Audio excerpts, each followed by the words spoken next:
Mr. President, ladies and gentlemen, when I received the invitation to inaugurate this, the 39th annual session of Federation of Indian Chambers of Commerce and Industry, I was somewhat hesitant in accepting it.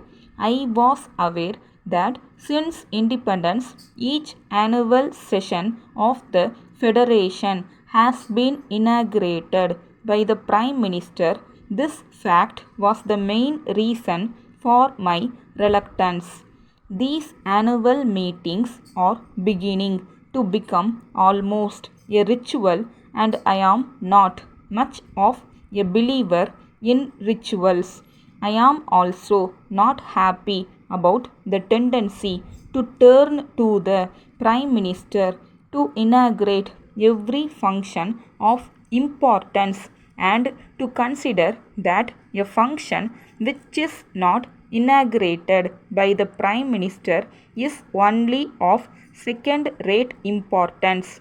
I feel strongly that other cabinet ministers, as also people in public life outside official dom, should perform such functions far more frequently than they are at present doing. Your experience will always be useful. Within the ranks of industry, the younger group feels that it is not fully playing its part. I have often spoken of my intention to keep in touch with the younger generation.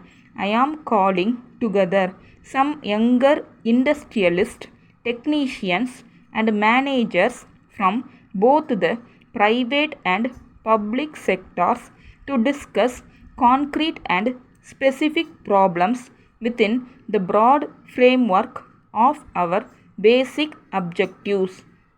It will be a sharing of thought and perhaps evolving of new ideas. Dynamic changes are needed now in attitudes and functions. In your address, Mr. President, you have pointed out that India is still a depressingly poor country and expressed concern that we have not succeeded well enough in our effort to fight poverty and develop our economy. Poverty is indeed the central problem facing us, and it is the way in which we set out to tackle it that we as a nation will be judged. It is a long and arduous battle that we have to wage. It calls for clarity of purpose, determination, and unity. It also demands of us all the perseverance, the discipline, the hard work of which we are capable.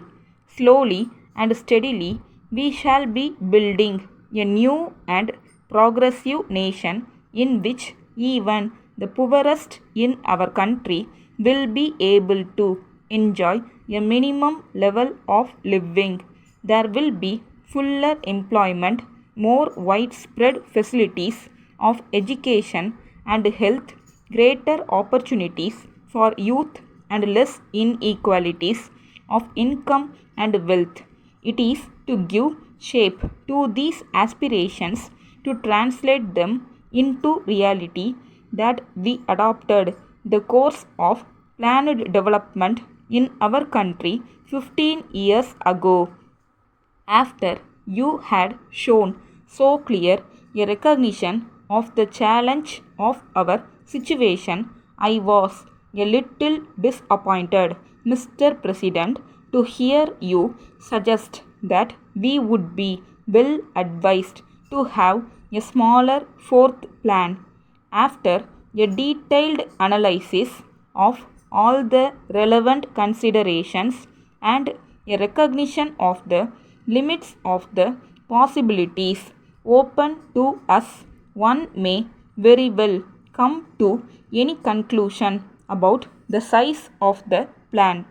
Letter from the Secretary Shorthand Writers Association Madras to its members says you are aware that the Shorthand Writers Association of Madras has been rendering great service in the cause of the profession.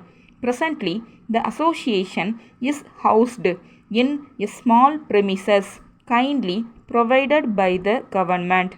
With the increase in the number of members and expansion of activities of the association, the need for additional accommodation is keenly felt. Several efforts made by the office bearers of the association during the past 1 year to secure additional space have not yet borne fruit. The task before us is to sell the tickets. The association counts on your unstinted effort in the sale of tickets. A minimum target of collection of rupees 200 per member has been fixed, but those who exceed this minimum will be suitably rewarded. The time before us is rather too short.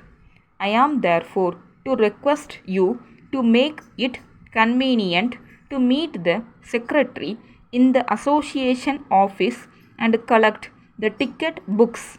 You may arrange to send the amount as and when collected without waiting for full collection. Your cooperation is solicited in making the collection drive a grand success. Yours sincerely.